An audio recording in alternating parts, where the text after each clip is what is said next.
When the temperature hit 105 degrees Fahrenheit, the sand outside the motel started to ripple, like something underneath was waking up. My manager told me it's just the desert breathing. But last night, whatever was under there tried to claw its way inside. The Red Dune Motel squats along Highway 90 like a sun-bleached corpse, 23 miles from the nearest town and 67 from anything resembling civilization. I took the night shift because I needed the money and because nobody else wanted it. The pay was decent, the work seemed easy, and the isolation didn't bother me. I'd spent the last 3 years trying to disappear anyway. So a forgotten motel on the Texas-Mexico border felt like exactly where I belonged. Carl Hendricks, the day manager, met me for my first shift at 7 in the evening. He was a wiry man in his late 50s with skin like tan leather and eyes that never quite looked at you directly. He handed me a laminated sheet of paper before I'd even set my bag down behind the front desk. "Read these. Memorize them.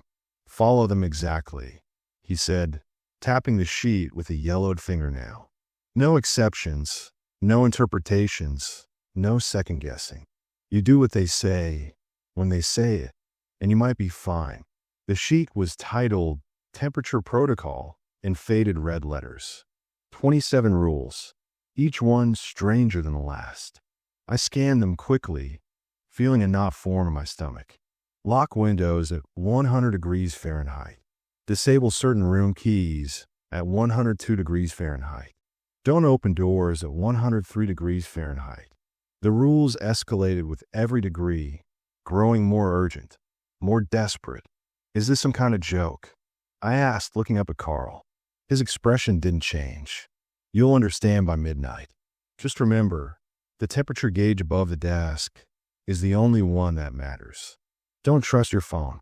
Don't trust the weather reports. Trust that gauge and trust the rules." He showed me the gauge, an old analog thermometer mounted on the wall behind the desk. It read 98 degrees Fahrenheit. The red mercury sat just below the first warning line marked at 100 degrees Fahrenheit. "What happens if it hits 110? I asked, pointing to the final marking on the gauge where the numbers simply stopped, replaced by a hastily painted red X. Carl's jaw tightened. "Pray it doesn't." He left at 7:30, his truck kicking up a plume of dust that hung in the still air like a rust-colored ghost. I watched until his taillights disappeared into the gathering dusk, then turned back to face the motel.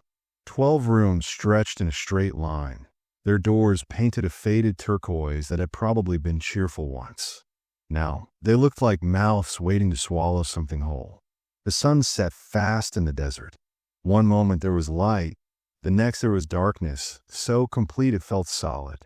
I flicked on the desk lamp and settled into the worn office chair. The rule sheet spread before me. I read them again, slower this time, trying to make sense of the specifics. Room 6 was never to be assigned after sundown. Ground-level windows locked at 100 degrees Fahrenheit. If someone arrived covered in dust, give them a room and avoid eye contact. At 9:15, the temperature gauge read 101 degrees Fahrenheit. I stood and checked all the ground-level windows as instructed. The glass was hot to the touch, radiating heat like it had been baked in an oven. Through the windows, I could see nothing but darkness and the faint outline of the desert stretching endlessly beyond the parking lot's edge. I locked each window, hearing the latches click with a finality that made my hands tremble. At 10:30, the gauge climbed to 102 degrees Fahrenheit. Following the rules, I accessed the motel's computer system and disabled the electronic keys for rooms 1 through 5, the entire east wing. 3 of those rooms were currently occupied. I'd have to move those guests in the morning, assuming they didn't complain first. The computer made a soft chiming sound as each key deactivated, and I couldn't shake the feeling that I was locking something in rather than keeping something out. At 11:47, I heard the first tap on the window. It was soft, deliberate, like a fingernail gently testing the glass. I looked up from the outdated television I'd been half watching, my heart suddenly hammering against my ribs. The tapping came again, 3 measured strikes against the office window that faced the desert. Rule 7 echoed in my mind. If you hear tapping on the windows, it's not the wind. Do not look. I stare at the wall instead, at the temperature gauge. 104 degrees Fahrenheit. What had it jumped 2 degrees? The tapping grew insistent, spreading to other windows now. Not random, not wind-driven. Purposeful, patient. Something was testing every window, finding the seams, searching for weakness.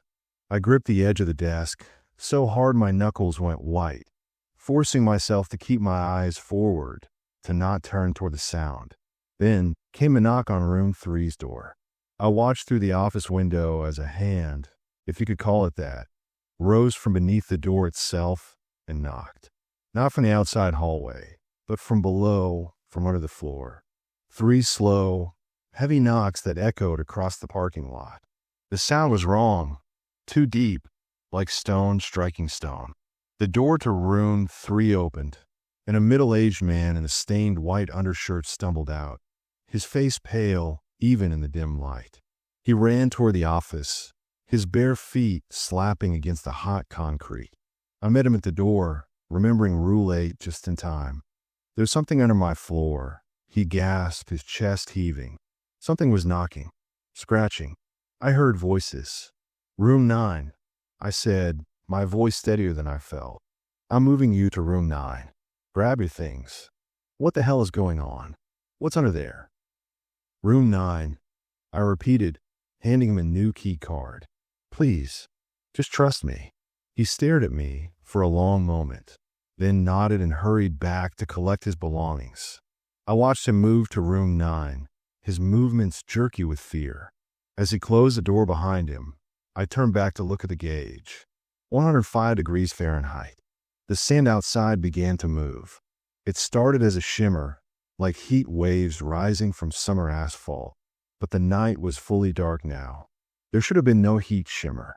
The sand rippled outward from the motel in concentric circles, slow and rhythmic, like the surface of water disturbed by something massive swimming beneath.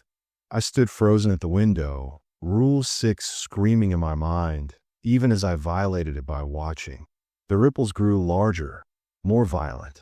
Then, directly in front of the office door, the sand bulged upward. It rose 6 inches, then a foot, forming a mound that pulsed with terrible life.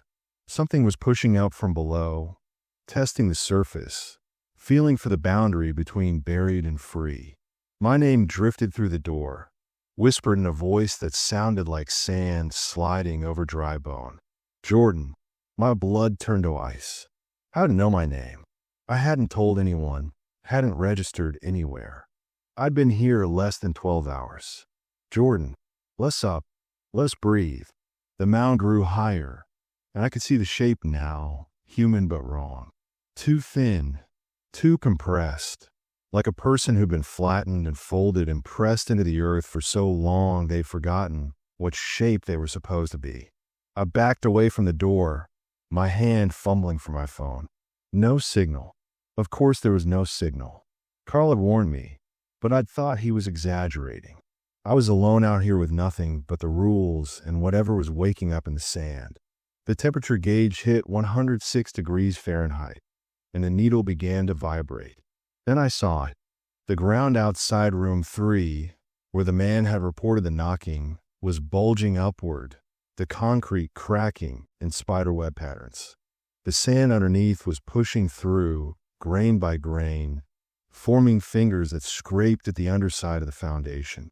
Something was trying to claw its way inside, and the heat was giving it strength. I grabbed the rules sheet with shaking hands and read through them again, searching for what to do at 106 degrees Fahrenheit.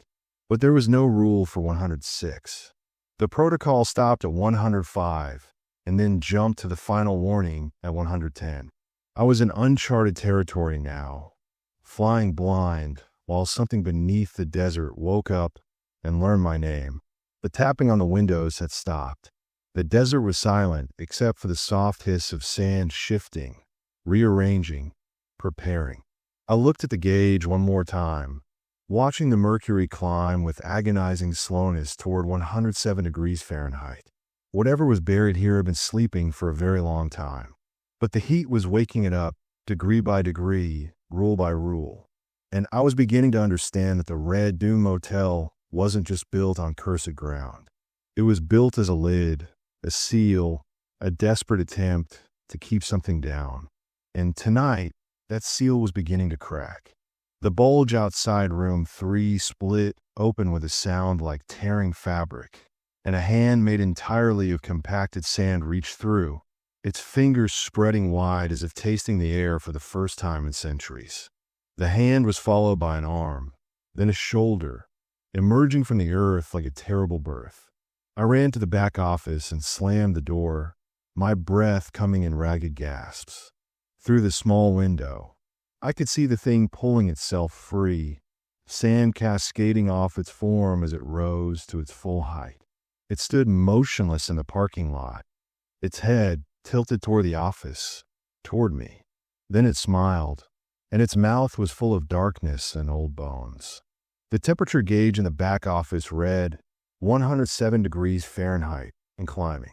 Dawn was still 6 hours away. I pulled out Carl's emergency contact number, my hand shaking so badly I could barely hold the phone. It rang once, twice, then went to voicemail. Carl's recorded voice said only 4 words. Follow the rules. Hide.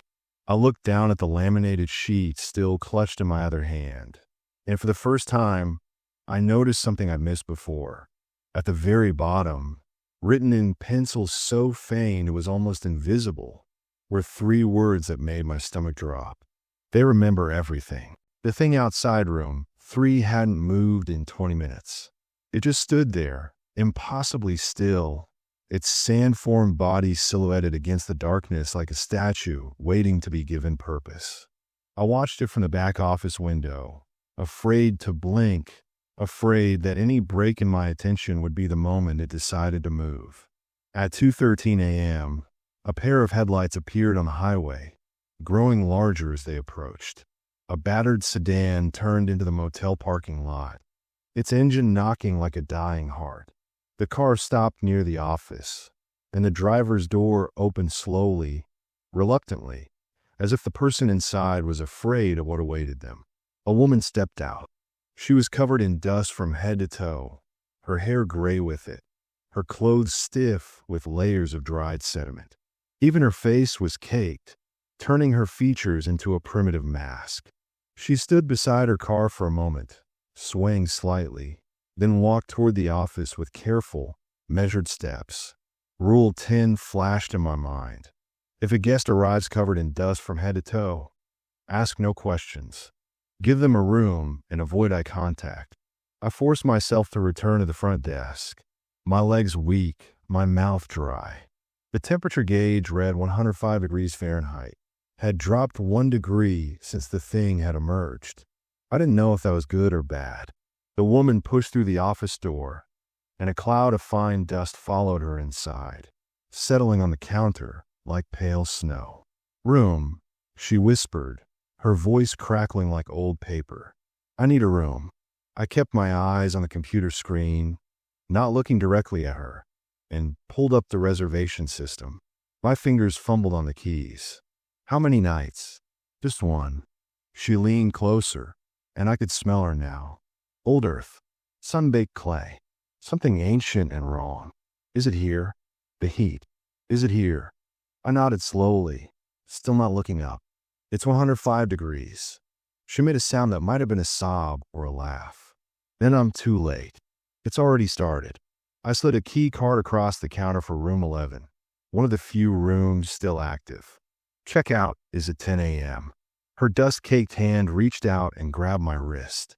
Her grip was cold despite the heat, and her fingers felt like they might crumble into powder at any moment. Listen to me, she hissed, forcing me to meet her eyes. They were bloodshot and desperate, pupils dilated so wide they looked black. It follows heat. Do you understand? It feeds on it. The hotter it gets, the stronger they become. Who are you? I breathed.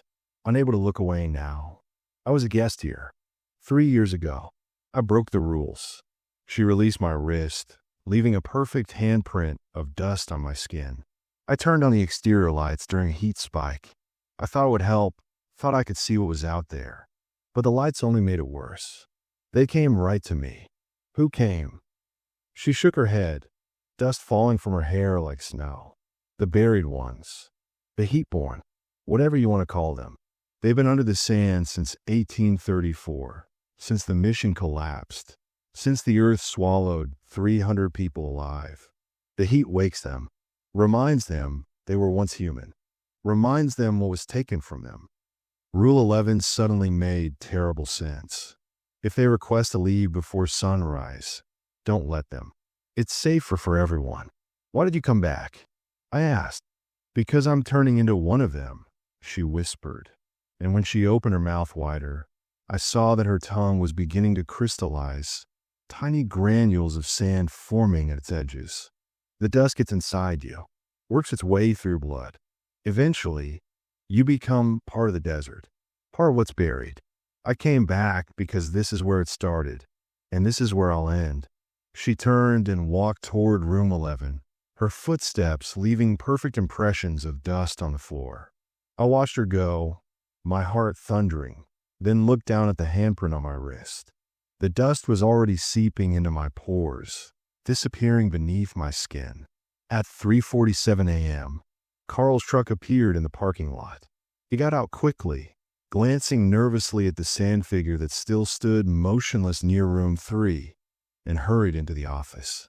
His face was grim, his movements rushed. "You're still here," he said, relief evident in his voice. "Good. I was worried you'd run." "What the hell is going on, Carl? What is this place?" He moved behind the desk and pulled out a folder from the bottom drawer, old and water-stained. Inside were photographs, yellow documents, and a hand-drawn map. He spread them across the counter, his hands shaking slightly. "The Red Dune Motel was built in 1967, he began, but the land underneath is much older. In 1834, there was a Spanish mission here, Misión de Nuestra Señora de la Soledad. It housed about 300 people, missionaries, natives they converted, travelers seeking shelter. That summer, there was a heat wave like nothing anyone had ever seen. Temperatures reached 115, 120 degrees. Wells dried up. The ground cracked open. He pointed to one of the photographs, a faded daguerreotype showing the mission before its destruction. The church bells rang for help, but the nearest settlement was 2 days' ride away. By the time help arrived, the entire mission had collapsed. The ground had become unstable from the heat, underground voids forming in the bedrock. The whole structure sank into the earth, taking everyone with it. They were buried alive. I whispered. Carl nodded. 300 people, crushed and suffocated in the sand. But here's the thing. The official records say everyone died. But local legends, passed down through generations, tell a different story. They say the buried ones didn't die. They say the heat preserved them somehow, suspended them between life and death, compressed them into the sand itself.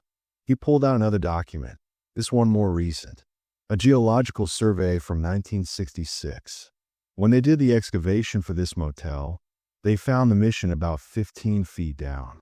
The investors wanted to call the whole thing off, said it was cursed ground, but the developer pushed through anyway. Built the motel right on top of the ruins. Used the old mission's foundation to save money. "So we're sitting on a mass grave," I said, my voice hollow. "Not just sitting on it," Carl corrected. "We're part of the containment." The motel was designed with specific features. The foundation is reinforced with salt concrete. The water pipes are blessed. Every room has iron fixtures. These things were done deliberately, based on local knowledge about how to keep the buried ones down. But the heat breaks through all of that. The heat gives them power, Carl confirmed. Every degree above 100 makes the barrier weaker. At 105, they can reach through. At 110, he didn't finish the sentence. I thought about the rules, how specific they were, how temperature dependent. Someone's been maintaining this system. Someone's been watching. The owner's family, Carl said. They're descendants of the only survivor from the mission, a 10-year-old girl who was outside gathering herbs when the collapse happened. She watched everyone she knew get swallowed by the earth, spent the rest of her life trying to keep them contained. This motel is her legacy. A sound interrupted us, high and thin like wind through a crack. We both turned toward the window. The sand figure had moved. It was now standing directly outside the office, its face pressed against the glass. Up close, I could see its features more clearly. The suggestion of a human face, compressed and distorted by centuries underground. Its mouth was moving, forming words. "Less up. Let us breathe. Give us back what was taken." Carl grabbed my arm. "Don't listen. Don't engage. They'll try to make you sympathize, make you think they're victims. And they are victims, but that doesn't change what they'll do if they're freed." The temperature gauge suddenly jumped to 107 degrees Fahrenheit, then 108 degrees Fahrenheit. The mercury was climbing faster now, as if responding to the creature's proximity. "That's not normal," Carl muttered, staring at the gauge. "It shouldn't be climbing this fast." From somewhere down the hall, the payphone began to ring. The sound was impossibly loud in the quiet office, each ring seeming to echo through the building's bones. Carl and I looked at each other, neither of us wanting to acknowledge what we both knew. Rule 18. If the payphone rings, let it ring.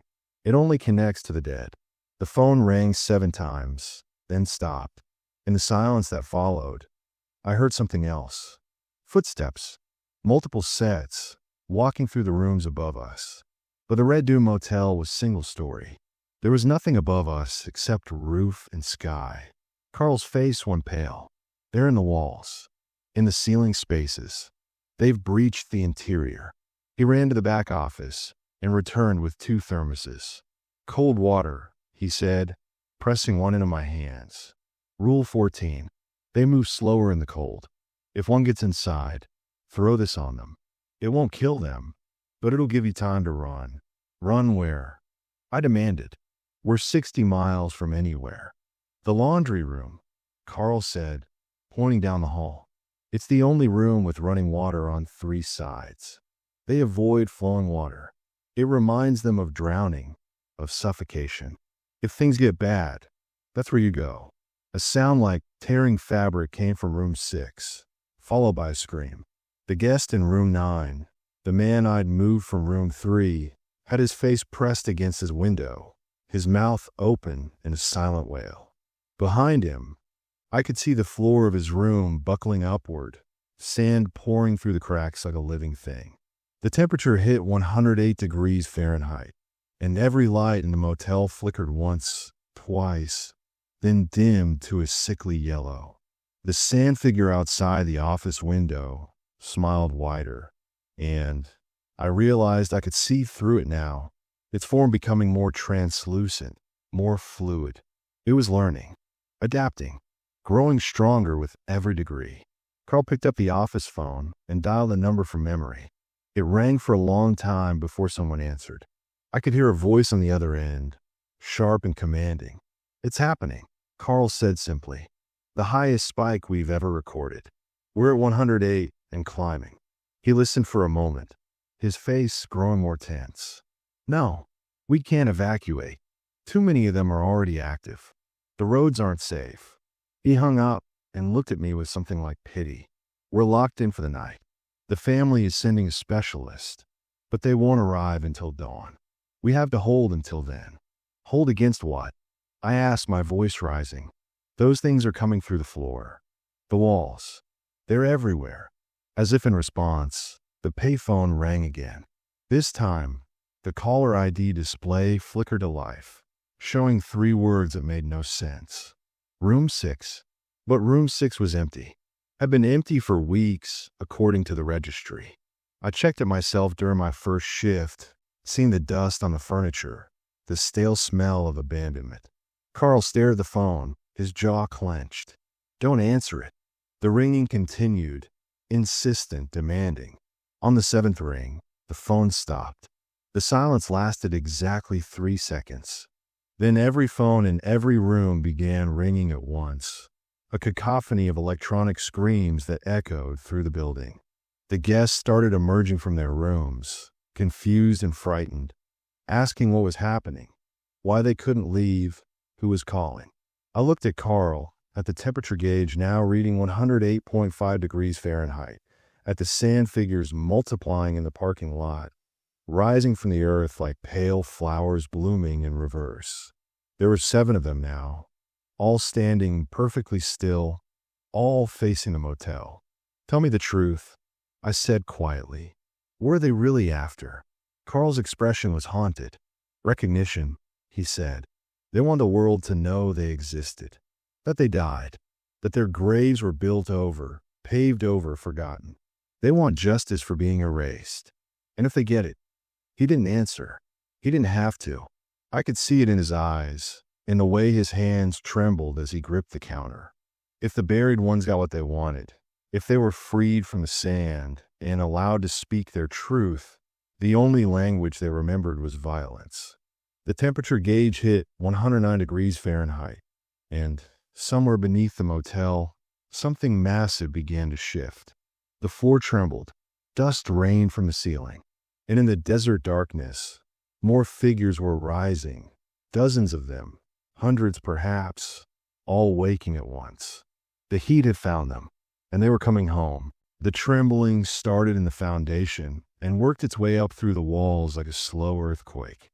I could feel in my teeth, in my bones, a vibration that seemed to match the rhythm of something breathing deep underground.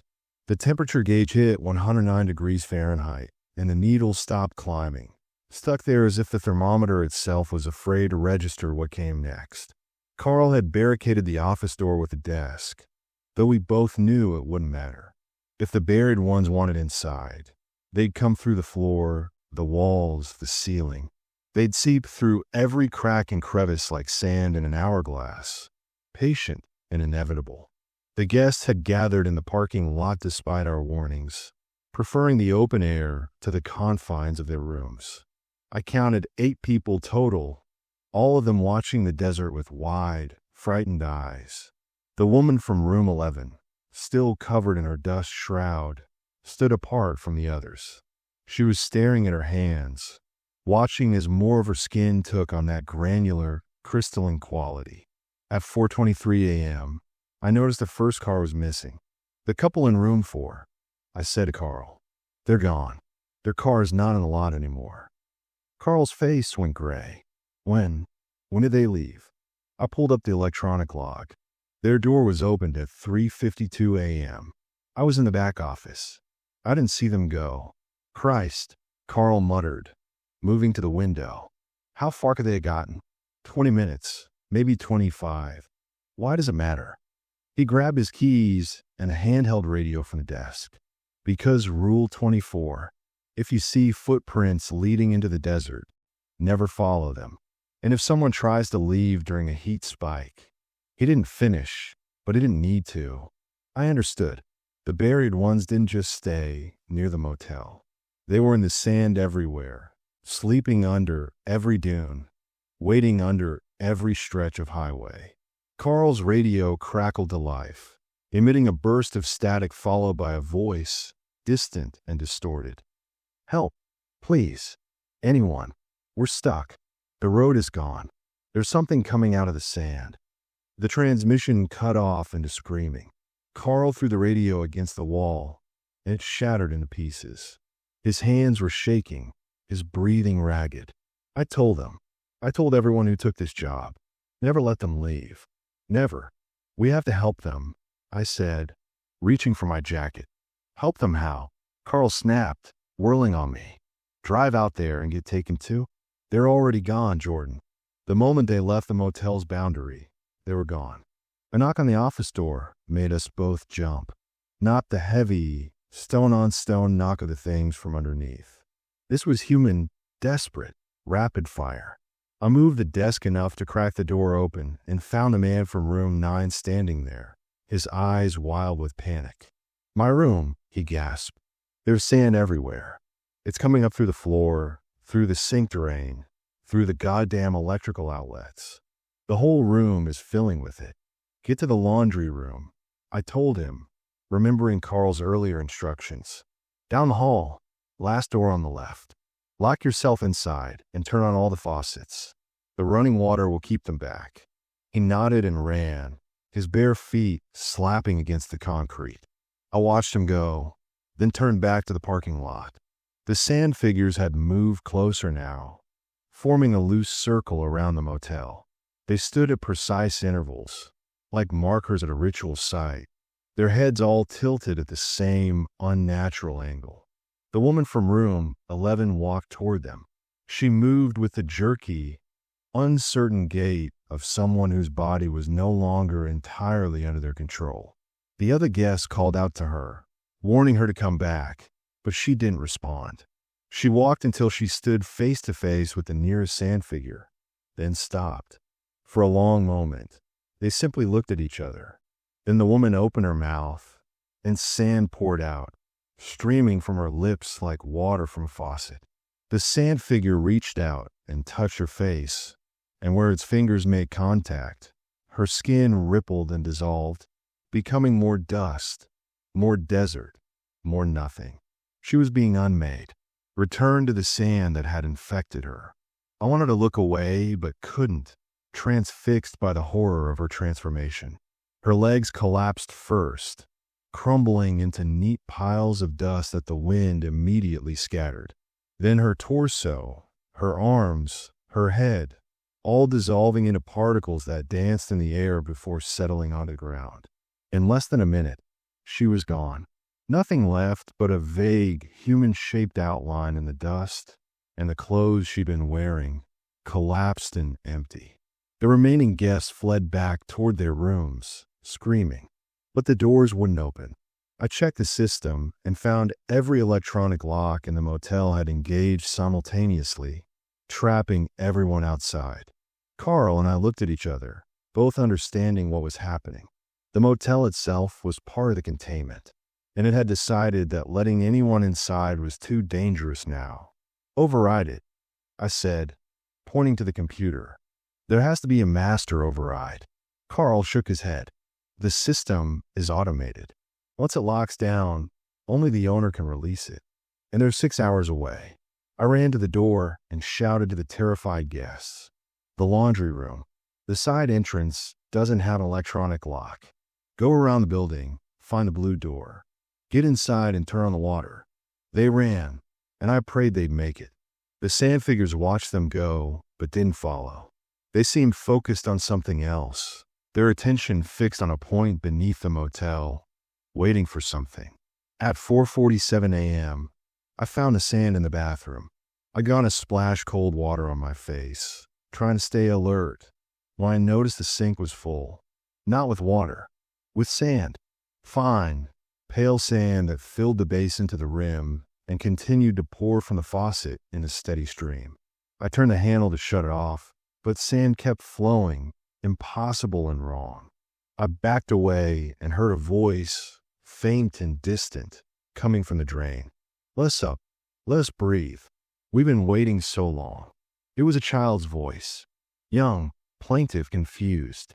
I knelt beside the sink, my hands trembling, and spoke toward the drain. "I can't. I'm sorry. I can't. We didn't do anything wrong." The voice continued, joined now by others. Multiple voices, overlapping, creating a chorus of the buried. "We were just living. We were just here. And then the earth ate us. And nobody came. And nobody remembered." "I remember," I whispered, tears streaming down my face. "I remember now. I'm sorry." The voices grew louder, more insistent. "Sorry isn't enough. Sorry doesn't give us back our lives. Sorry doesn't make the darkness end. We've been crushed under the weight of centuries, folded into the sand, feeling every second of every year. Do you know what that's like? To be aware but unable to move, to scream but unable to make sound." I stumbled back from the sink, my breath coming in ragged gasps. The voices followed me, echoing from every drain in the building now. The sinks, the toilets, the shower drains, all of them channeling the screams of the buried. The sound was overwhelming, maddening, a symphony of suffering that had been building for nearly 200 years. Carl grabbed my shoulders, shaking me. Don't listen. That's how they get inside your head. They make you sympathize, make you want to help. But there's no helping them, Jordan. They're not looking for peace. They're looking for revenge. How do you know? I demanded, pulling away from him. How do you know they won't just rest if we acknowledge them?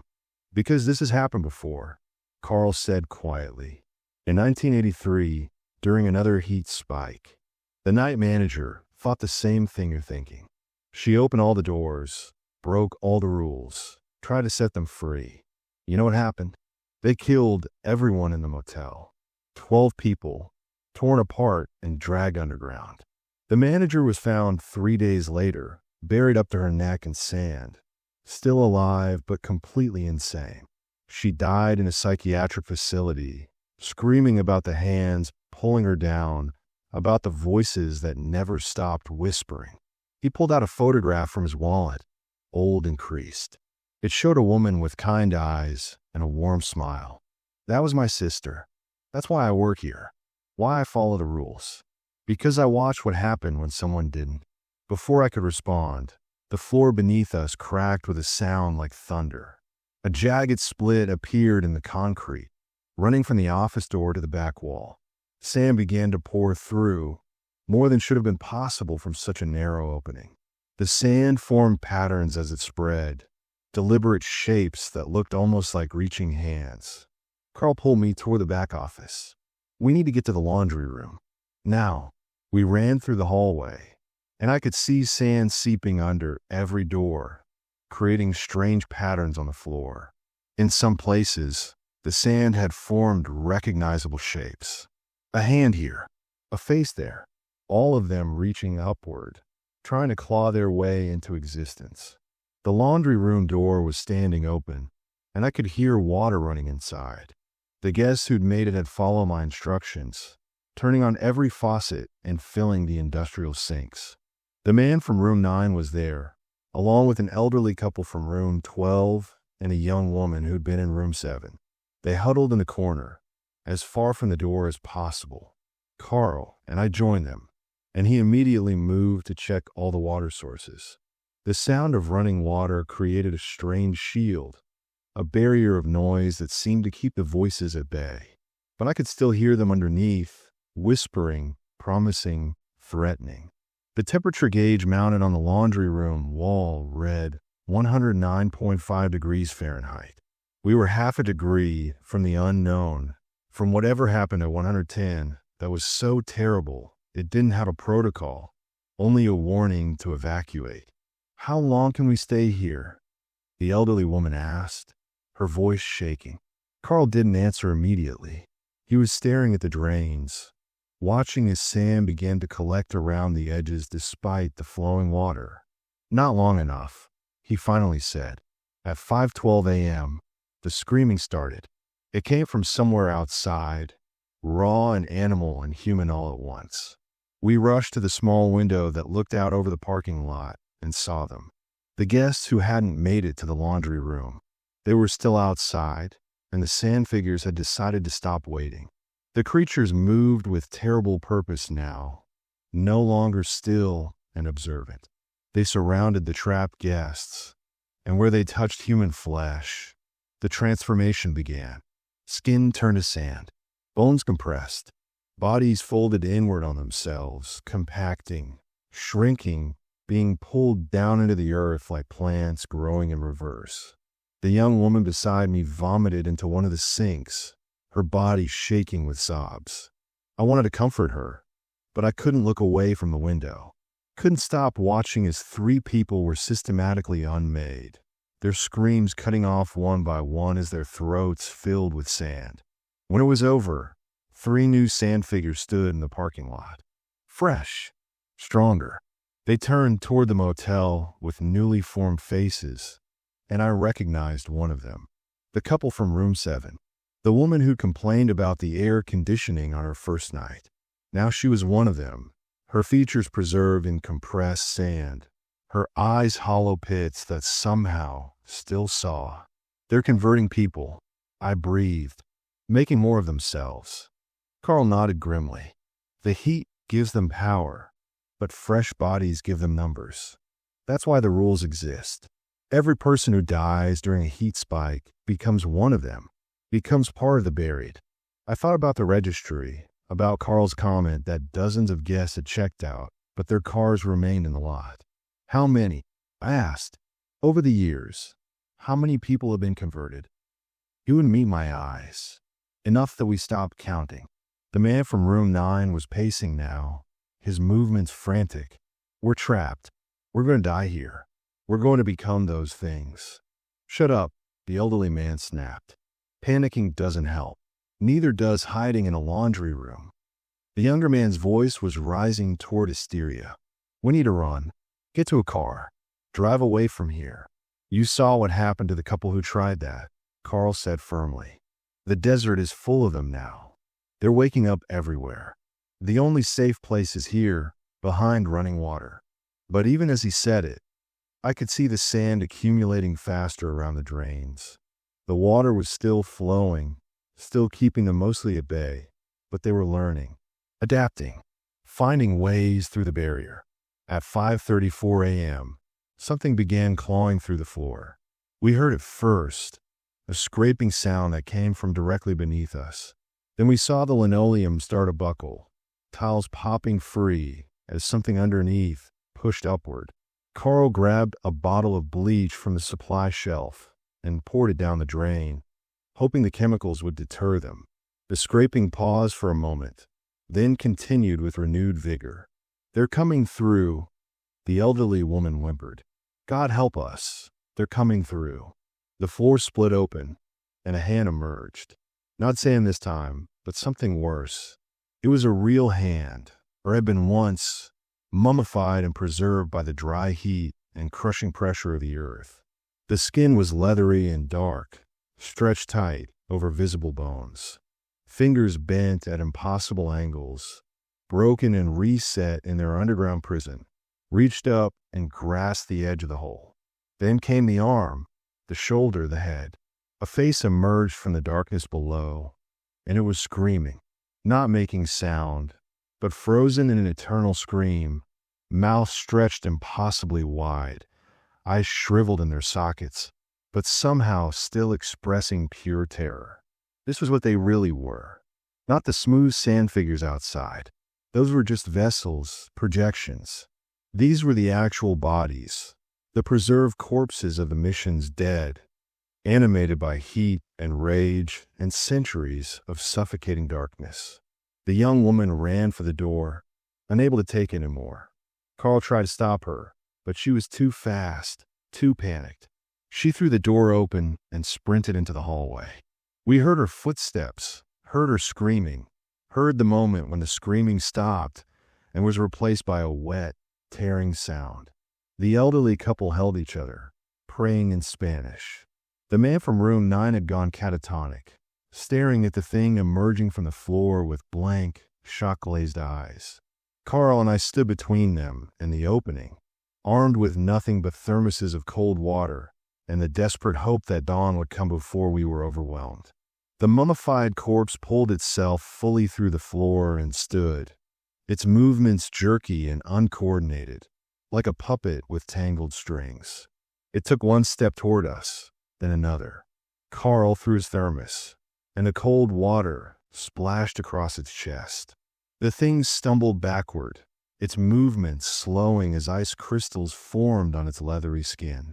But more hands were emerging from the hole now, more bodies pulling themselves up from the buried mission below. The heat had given them strength, and they were using it to breach the final barriers, to climb up through the earth and reclaim what they believed was theirs. I checked my phone desperately, hoping for signal, for any way to call for help. Still nothing. We were alone, cut off, with the temperature still climbing and the buried ones rising all around us. At 5:47 a.m., The temperature gauge hit 110 degrees Fahrenheit, and the needle shattered. Glass rained down from the thermometer, tinkling on the floor like wind chimes. In that moment, every light in the motel went out. The water stopped flowing from the faucets. The barrier was gone. In the absolute darkness, I heard them coming. Dozens of them. Hundreds perhaps. Footsteps in the hallway, scraping against the walls, dragging themselves forward with single-minded purpose. The buried ones had been freed from their constraints, and they were coming to collect what the living owed the dead. Carl's hand found mine in the darkness. "I'm sorry," he whispered. "I'm so sorry. I thought we could make it to dawn." But dawn was still an hour away, and the night was full of reaching hands and whispered accusations and the terrible, patient hunger of those who had waited 2 centuries to be remembered. The door to the laundry room began to buckle inward, sand pouring through the cracks and streams. Through the gaps, I could see them. Hundreds of faces, all pressed together, all watching, all waiting. The compressed dead of Mission and Nuestra Señora de la Soledad, finally free to speak their truth. And their truth, I realized with dawning horror, was written in sand and suffering and the bones of everyone who'd ever tried to keep them buried. The darkness lasted exactly 7 seconds. Then the emergency lights kicked in, bathing everything in sickly red. In that crimson glow, I could see them clearly now, pressed against every surface of the laundry room. The walls writhed with bodies, sand-formed and mummified corpses alike, all trying to push through at once. The door had bent so far inward it was nearly horizontal, held in place only by the industrial lock that was quickly failing. Carl pulled me toward the back of the room where the industrial dryers stood in a row. Behind these, now, his voice was steady despite the terror in his eyes, the practiced calm of someone who'd prepared for this moment, even while hoping it would never come. We crouched behind the machines with the elderly couple, who'd stopped praying and now simply held each other, accepting. The man from room 9 hadn't moved from his spot near the sinks, still staring at nothing, his mind having retreated somewhere the horror couldn't follow. The door gave way with a shriek of tortured metal. They poured in like a flash flood, too many to count, their bodies crushing against each other in their eagerness to reach us. The mummified corpses moved with that jerky, broken puppet motion, while the sand figures flowed more smoothly, their forms shifting and reforming as they navigated the space. And they were speaking now, all of them, a cacophony of voices in Spanish and English and languages I didn't recognize. Treinta días sin agua. 32 days without water. The beams fell first, then the walls, then the ceiling. I couldn't find my daughter in the darkness. We called for help until our throats bled. No one came. The sand filled our mouths, our noses, our eyes. But we didn't die. We couldn't die. The voices overlapped, creating a symphony of suffering that made my ears ring. These were their stories, their final testimonies, spoken at last after centuries of enforced silence. Each voice carried the weight of individual tragedy, but together they formed something larger, something overwhelming. This wasn't just haunting. It was witness, testimony, the dead demanding to be heard. One of the figures, a sand-formed woman with the suggestion of a habit and veil, moved closer to our hiding spot. She knelt down, bringing her face level with mine, and I could see through the sand to the preserved skull beneath. Her eye sockets were empty, but I felt her gaze nonetheless. "You understand now," she said, her voice like wind through canyon walls. "You know what was done to us. What has been hidden?" I wanted to speak, to respond, but my throat had closed with fear. Carl's hand squeezed mine harder, a warning to stay silent, but the woman noticed. "The keeper," she said, her attention shifting to Carl. "You know the truth better than anyone. Your sister tried to free us, tried to give us peace, but they stopped her. They always stop us. My sister went insane," Carl said, his voice cracking. What you did to her? We did nothing, the figure interrupted. We showed her the truth, showed her what lies beneath. The weight of 300 lives, crushed and forgotten and paved over. She couldn't bear it. Most cannot. But that doesn't make it less true. More figures crowded into the room now, pressing close. I could feel the cold radiating from them, the opposite of the heat that had given them strength. They were the absence of life, the negative space where warmth and breath and beating hearts should be. A child figure squeezed through the press of bodies, no taller than 4 feet, the preserved body of someone who'd been maybe 8 or 9 years old when the mission collapsed. The sight of it broke something inside me. Whatever these creatures were now, whatever they'd become, they'd been people once. Children who'd played in the mission courtyard. Adults who'd prayed and worked and loved. All of them erased by natural disaster and human negligence. Why now? I managed to ask. Why emerge now and not before? Because the heat has never been this strong. Another voice answered. This one belonging to a tall figure that might have once been a missionary. The earth is changing, growing hotter every year. The barriers grow weaker. Soon, there will be no containing us. Soon, we will rise everywhere, in every place where the forgotten are buried. What do you want? Carl demanded. Justice? Revenge? What? The figures looked at each other, a ripple of communication passing between them. When they spoke again, it was in unison, every voice joining to form a single, thunderous statement. We want to be known. We want our names spoken, our deaths acknowledged, our graves marked. We want the world to remember that we existed, that we suffered, that we mattered. Everything else is secondary. The elderly woman beside me began to weep. I remember you, she whispered. Miabuela told me stories about the mission, about her great-great-grandmother who survived because she was fetching water when the collapse happened. You're in our family history. You're remembered. The pressure in the room seemed to ease slightly. Several figures turned toward her, their postures changing from aggressive to something more uncertain. You know of us? The woman in the habit asked. See. The elderly woman nodded, speaking faster now in Spanish. She recited names, dates, stories passed down through generations. The tale of the mission, of the people who'd lived there, of the tragedy that had befallen them. She spoke for 5 minutes straight, and with each name she mentioned, one of the figures grew more distinct, more solid, as if being remembered was giving them substance.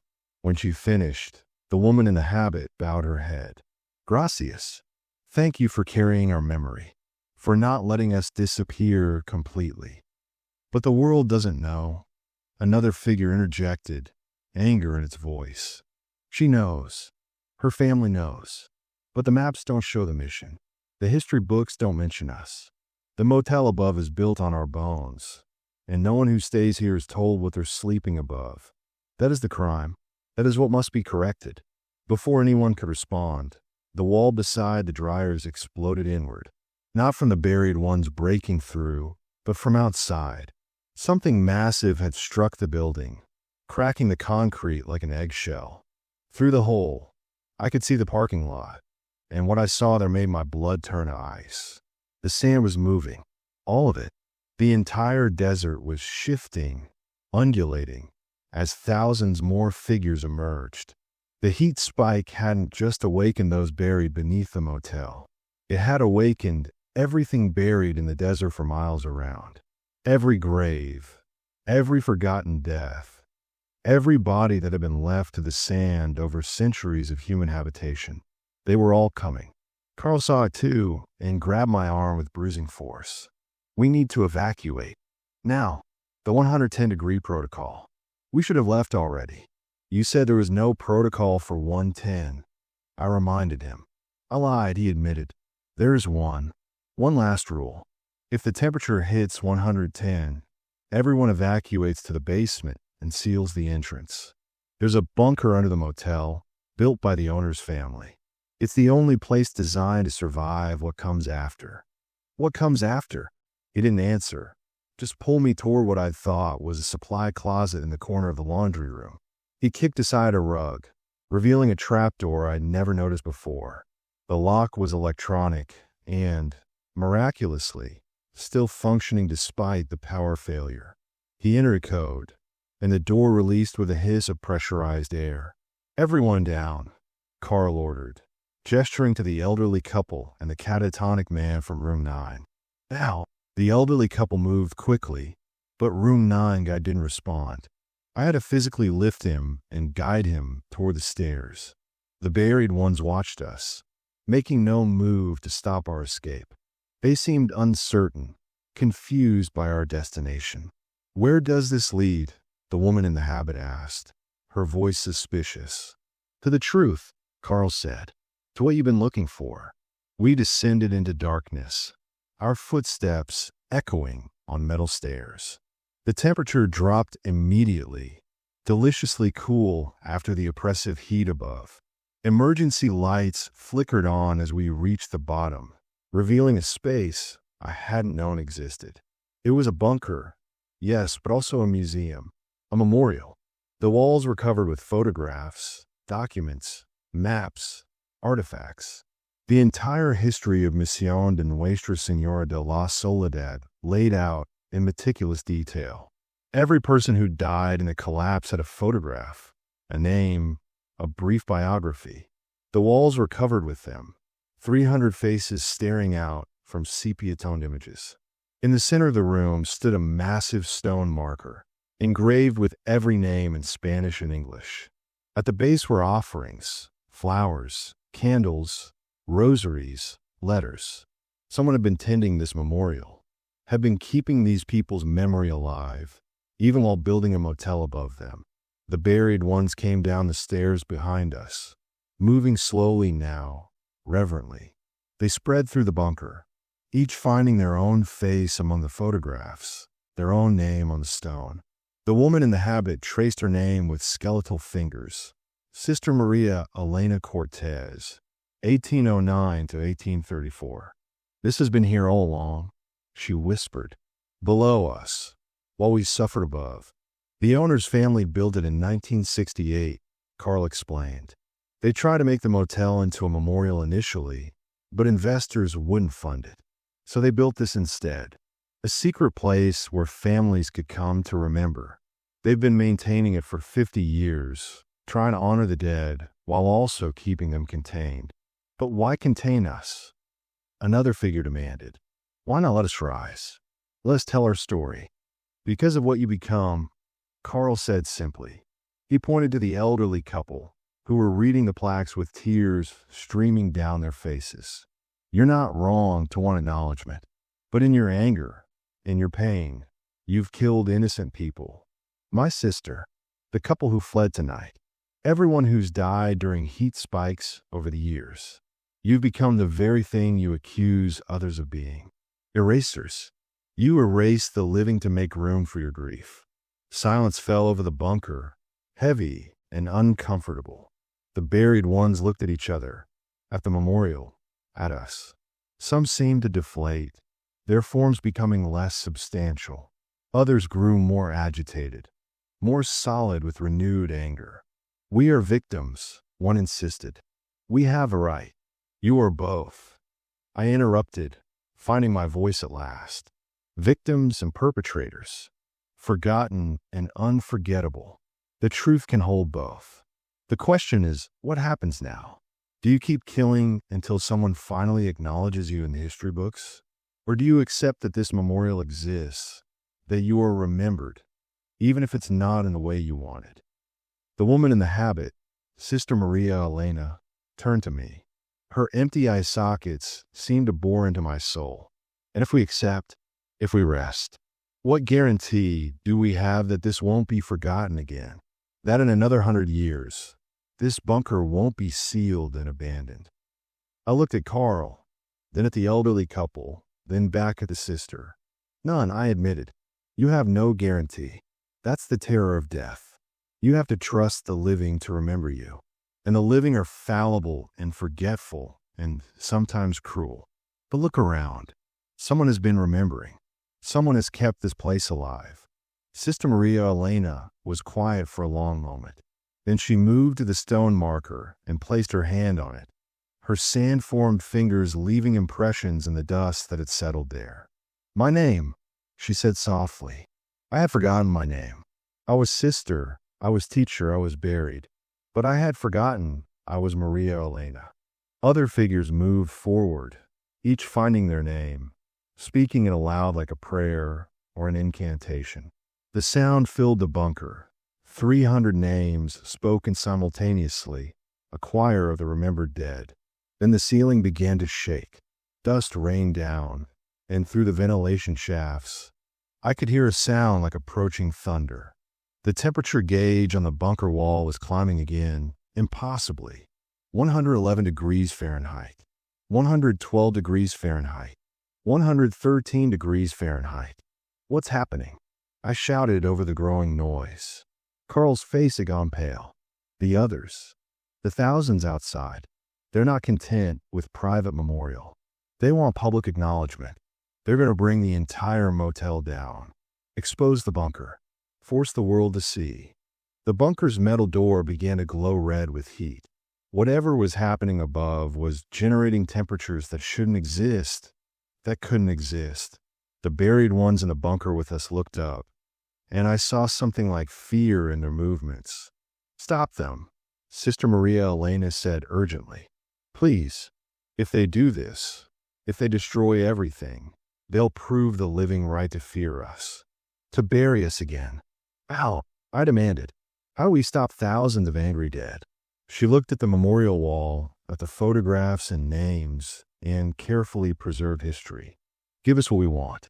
Make us known, not in secret, not in a bunker, but in the world above. Promise us that, and I will make them stop." I looked at Carl, who nodded slowly. The owner's family has been trying to get historical designation for this site for decades. The state keeps refusing because acknowledging the tragedy would hurt tourism. But if we could prove the site is active, is significant.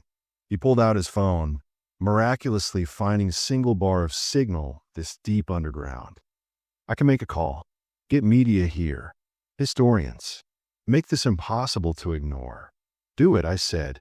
As Carl dialed, the shaking intensified.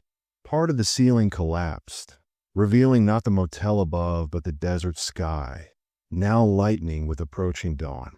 The temperature was so extreme that the building itself was being consumed, melted away like wax. Through the opening, I could see them. Thousands of figures, all pressing toward the motel, all demanding their moment of recognition. The heat they generated was visible now, shimmering waves that distorted the air and made the sand glow like embers. Carl's call connected. I heard him speaking rapidly, giving coordinates, explaining the emergency. Whether anyone would believe him, whether help would come in time, I didn't know. Sister Maria Elena rose up through the opening in the ceiling, her form growing larger, more imposing. She spread her arms, and her voice rang out across the desert, clear and commanding in Spanish. "Basta. Enough. We have been seen. We will be remembered. Stand down." But the approaching horde didn't stop. Their collective voice rose in response, a sound like wind and rage and centuries of silence breaking at once. "Not enough. Never enough. The world must burn to make room for our truth." Sister Maria Elena looked back at me, and in that moment, I saw not a monster, but a woman who died trying to protect her people and was still, 200 years later, trying to save them from themselves. "Run," she said simply.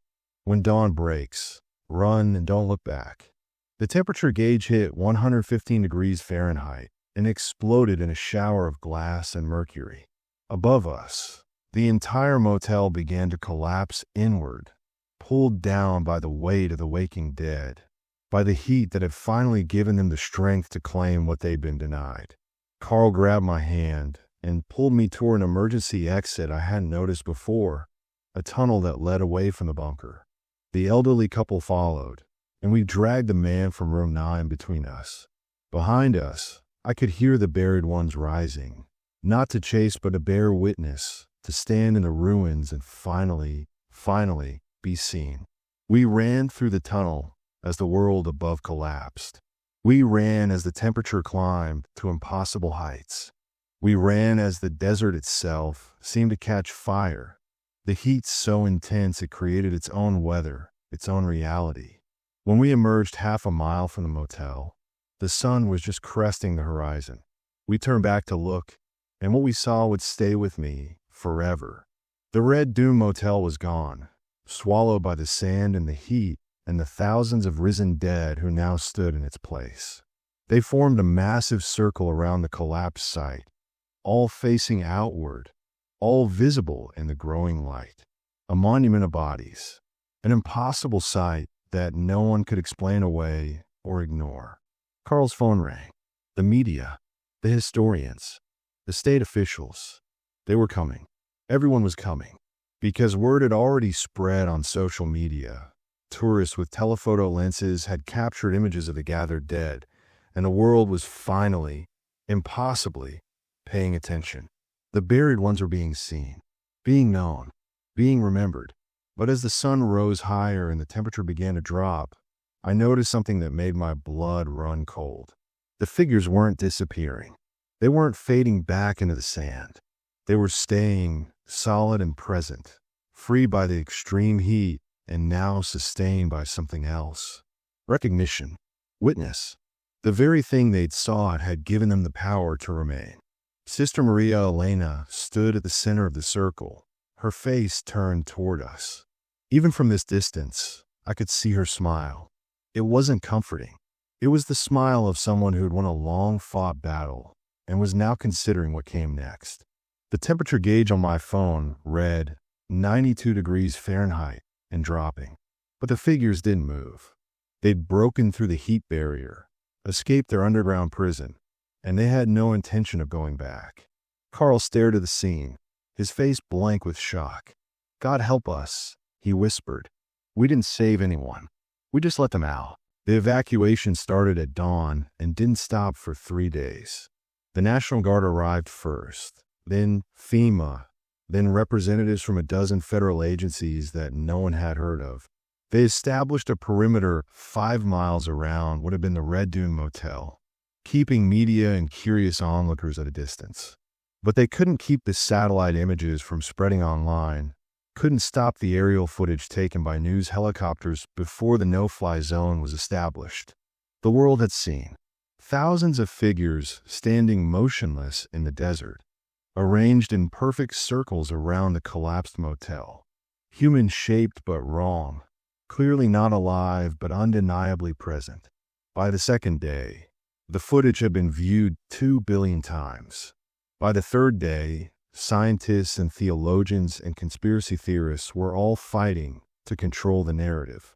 I spent those days in a hotel room 60 miles away, watching the news coverage while giving statement after statement to investigators who clearly didn't believe me. How could they? I barely believed it myself, and I'd been there. Carl was in another room, sedated after a breakdown that had left him screaming about his sister and the buried ones and the rules that no one had followed.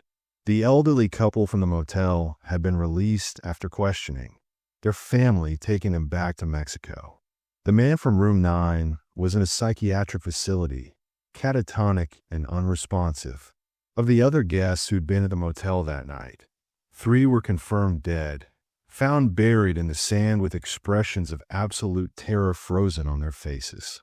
2 were missing, their cars found abandoned on the highway with trails of footprints leading into the desert.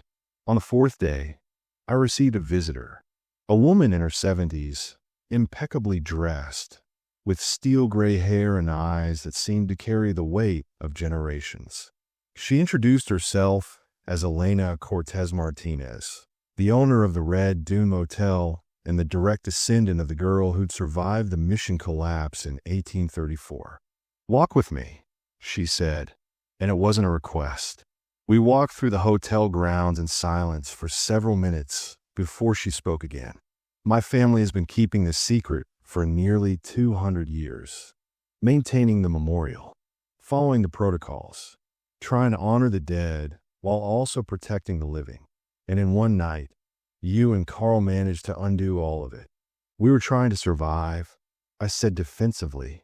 The heat spike was unprecedented. The protocols weren't enough. The protocols, she said, her voice sharp with bitterness, were never meant to contain them permanently. They were meant to buy time. Time for the world to be ready to acknowledge what happened. Time for attitudes about indigenous burial sites and colonial violence to evolve. Time for people to care about 300 forgotten deaths. But you accelerated everything. Forced the confrontation before the groundwork was laid. Sister Maria Elena said they wanted recognition. That's what we gave them. Elena stopped walking and turned to face me, her expression unreadable. And now they have it. And now they're not going back. Do you understand what you've done? Every heat spike from now on will embolden them. We'll wake more. Every forgotten burial ground. Every covered-up mass grave. Every place where the inconvenient dead were hidden away. They'll all start rising. Because you showed them it works. You showed them that if they push hard enough, the living will acknowledge them. The weight of her words settled over me like a shroud. I didn't know. No one ever knows. That's the problem with good intentions. They pave the road and build the destination and charge admission. She pulled out a tablet and showed me aerial footage from that morning. The figures were still there, still motionless, but now they'd arranged themselves into letters. Giant letters visible from space, spelling out a single word in Spanish and English. Record Arnos. Remember US. The government wants to bring in specialists, Elena continued. Exorcists, shaman, military contractors with experimental weapons. They want to force the buried ones back underground, seal the site in concrete, pretend this never happened. But Sister Maria Elena has issued a statement through a medium. She says if any attempt is made to force them back, every buried dead in North America will rise simultaneously. She's holding the entire continent hostage. What does she want? A memorial.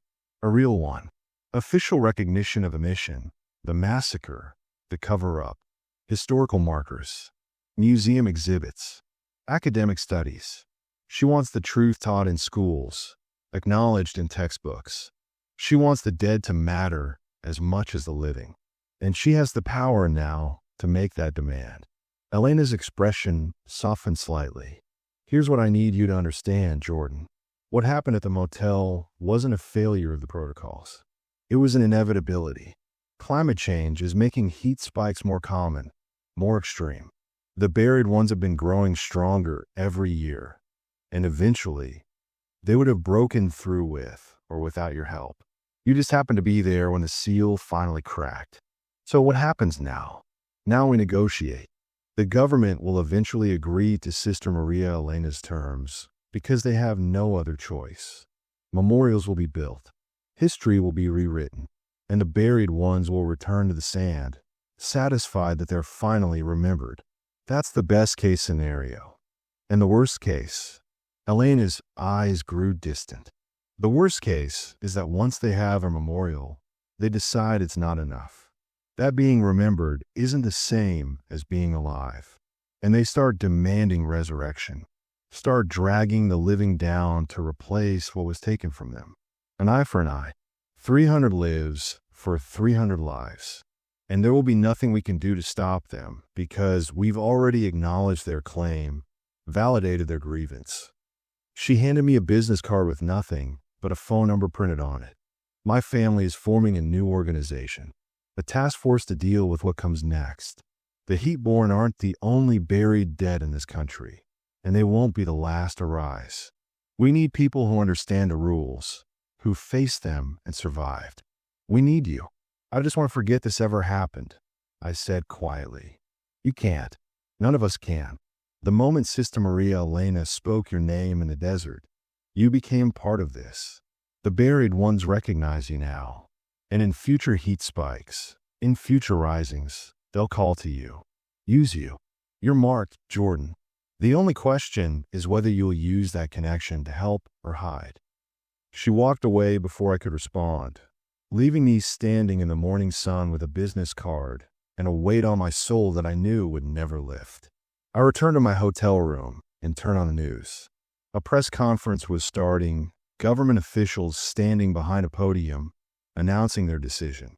They would grant full historical recognition to Misión de Nuestra Señora de la Soledad. A national memorial would be constructed on the site.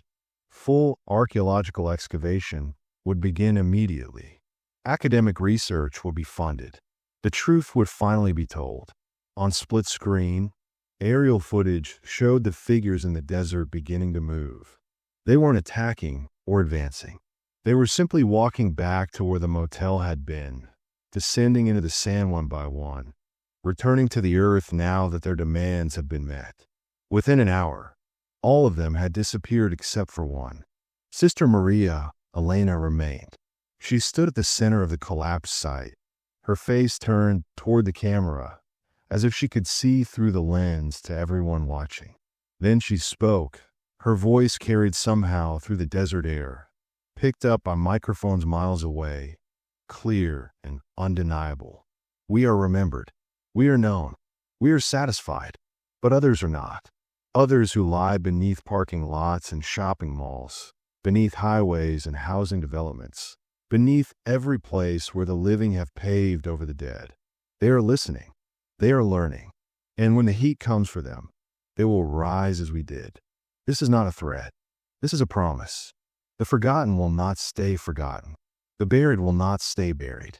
And the living will finally have to face what they've tried so hard to ignore. Then she too descended, sinking into the sand like she was being pulled by invisible hands, until only her head remained visible. She smiled one last time, and I saw in that smile the truth of what had really happened here. We hadn't freed the buried ones. We hadn't given them peace.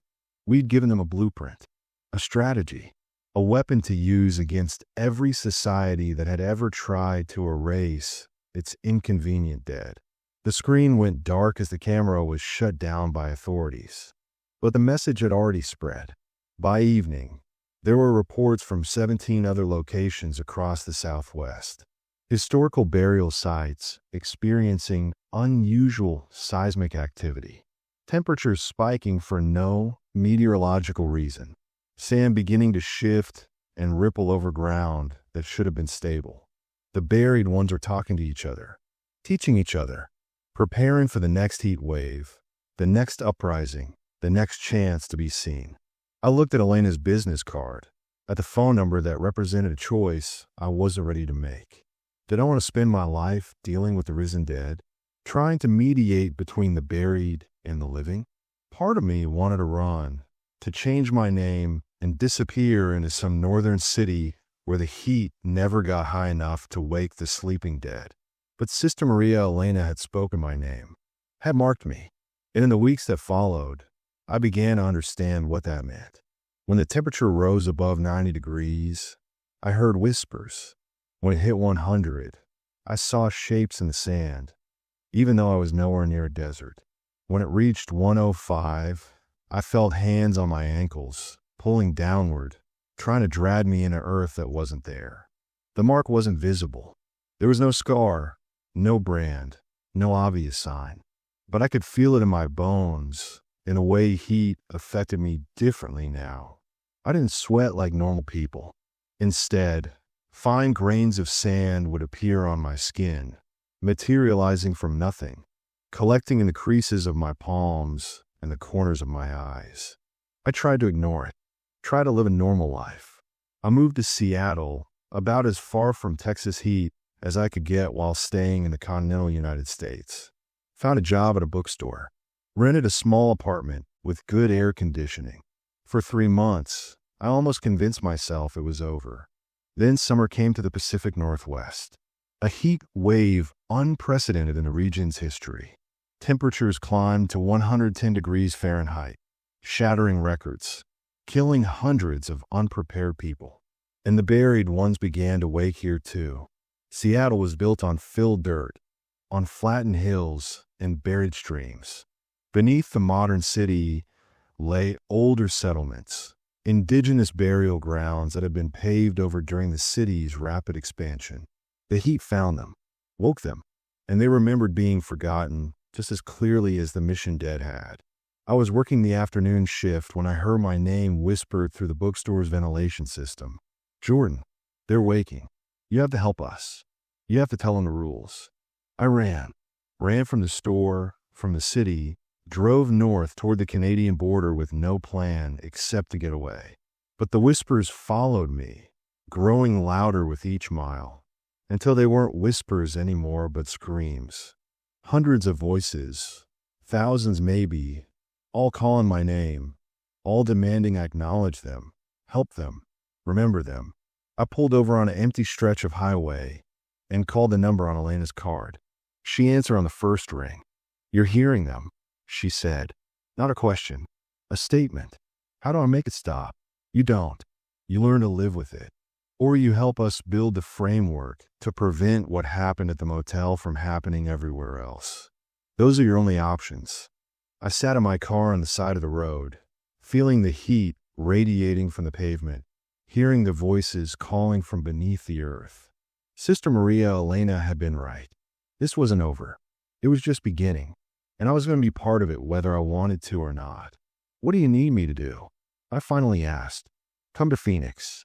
We're establishing headquarters there, at the center of the heat. We're recruiting people who've survived encounters, who understand how the buried ones think.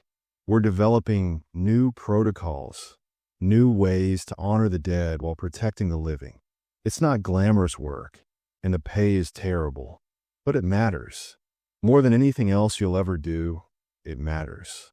I looked at the dashboard thermometer. 108 degrees Fahrenheit.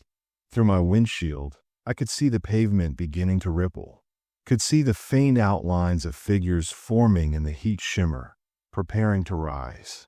"I'll be there by tomorrow," I said. Elena gave me an address and hung up. I sat for another moment, watching the figures grow more distinct in the wavering air. Then I started the car and drove south, toward the heat instead of away from it, toward a future I'd never imagined and couldn't escape. The temperature continued to rise that summer. Record highs in Phoenix, Las Vegas, Death Valley. Each spike brought new risings, new demands, new negotiations. Elena's organization grew from a dozen people to hundreds, then thousands. We became the interface between the living and the buried, translating demands, preventing violence, teaching the rules that might keep both sides alive. I learned that Sister Maria Elena hadn't gone back to sleep after the memorial was completed. She remained active, conscious, moving through the sand like water, coordinating with other buried ones across the Southwest. She becomes something like a leader, a voice for the voiceless, a general marshaling her army of the forgotten dead. Sometimes, on nights when the heat was particularly intense, she would visit me, would rise from whatever sand was nearby and sit across from me, her features more defined now, more human. We would talk about the work, about the hundreds of new memorials being planned, about the resistance from developers and politicians who didn't want to acknowledge what lay beneath their profitable land. "You blame me," she said one night, 6 months after the Red Dune Motel collapsed, "for marking you, for changing your life." I considered lying, but she'd hear it. The buried ones could always hear lies. "Yes," I admitted. "Sometimes.